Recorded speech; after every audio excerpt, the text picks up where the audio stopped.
Pero pongamos esto en contexto. ¿Qué significan los aranceles? ¿Qué significan estas amenazas? Los mercados, por ejemplo, reaccionaron de una manera negativa, luego se estabilizaron. Pues vamos a hablar con alguien que sabe mucho de este tema. Se trata de Adolfo Chiri, es economista, nos acompaña para analizar el tema. Adolfo, primero, reacción a esta nueva amenaza de aranceles de Trump. Ya lo había hecho cuando fue presidente y ahora insiste en el tema. Cuando se hacen amenazas tan seguidas de un mismo tema, ¿se pierde credibilidad?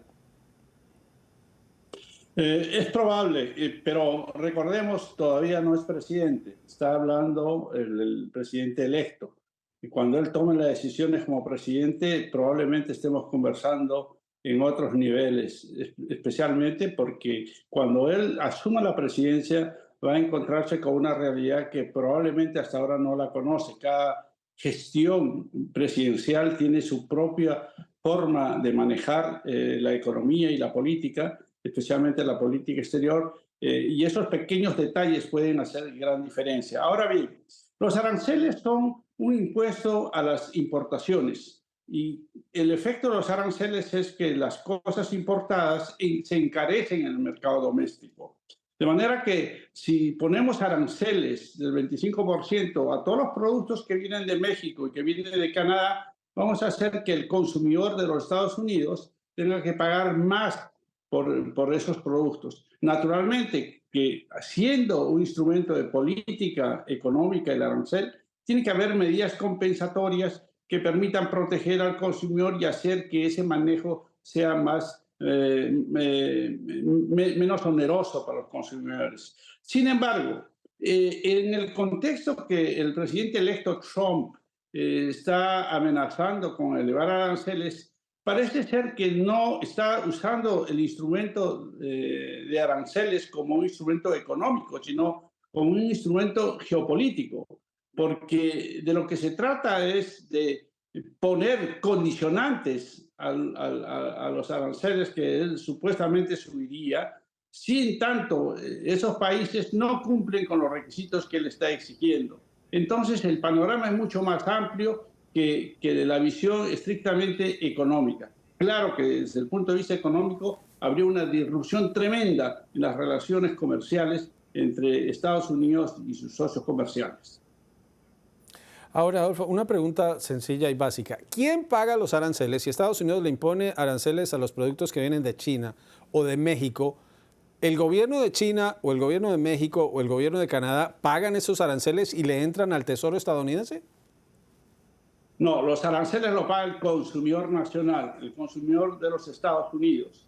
Y es quien va a pagar ese sobrecosto y probablemente va a ir a constituirse un ingreso del fisco de los Estados Unidos. No van a pagar los mexicanos. Las consecuencias económicas sí se sienten en ambos países. Se sentiría en los Estados Unidos un efecto inflacionario y también en los países exportadores, en este caso México y Canadá, porque verían limitada su capacidad de exportar y sus costos probablemente subirían porque tendrían que asumir estos aranceles como parte de su proceso de exportación.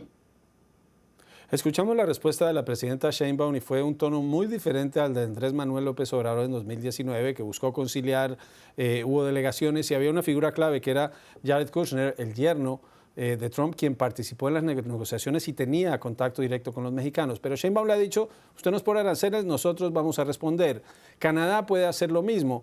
Es decir, que esta amenaza viene con riesgos implícitos para Estados Unidos y un tema clave para esta elección, como fue la inflación. Sí, efectivamente, el entrar a esa guerra de aranceles no es bueno para nadie. En una guerra todo el mundo pierde.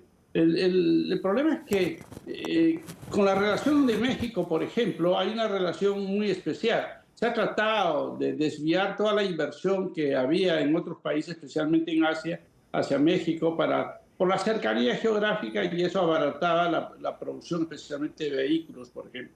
Sin embargo, este proceso que se está dando de manera lenta y beneficiosa para ambas partes, tiene un contexto mucho mayor, que es el contexto de la competencia y la tensión que existe entre Estados Unidos y China. Entonces, al poner aranceles se va a haber una disrupción en la cadena de suministro global. Por ejemplo, hay más de 1.500 empresas chinas que han invertido en México para exportar a los Estados Unidos.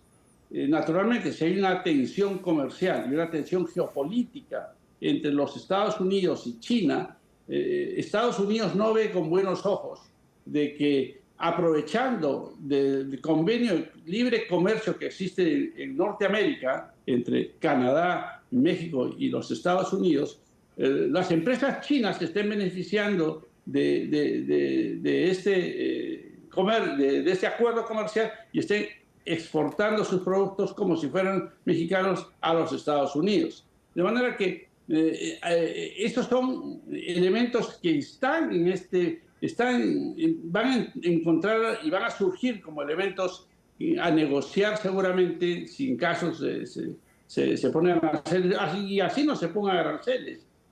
Son elementos que tienen que revisar las relaciones comerciales que existen entre Estados Unidos, México y Canadá. Pero recordemos, la propuesta de elevación de aranceles está ligada fundamentalmente no a aspectos comerciales, sino a aspectos de otra naturaleza, como es la migración y como es el fentanol.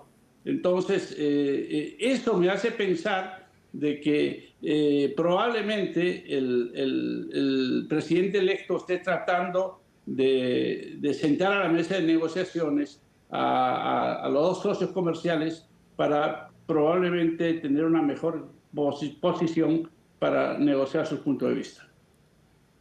Y recordemos que renegociaron el NAFTA, se volvió el USMCA en 2020. Pueden revisarlo en 2026, todavía no, pero en el tema de inmigración, Sheinbaum le respondió en la carta que él probablemente desconoce lo que está haciendo México en ese frente en donde ha habido un cambio importante. Muchas gracias. Adolfo Chiri, economista, nos acompaña para analizar estas declaraciones de Donald Trump, presidente electo, a través de sus redes sociales, que han sido tomadas muy en serio por que ya ocupó el cargo y lo vuelve a ocupar. Muchas gracias.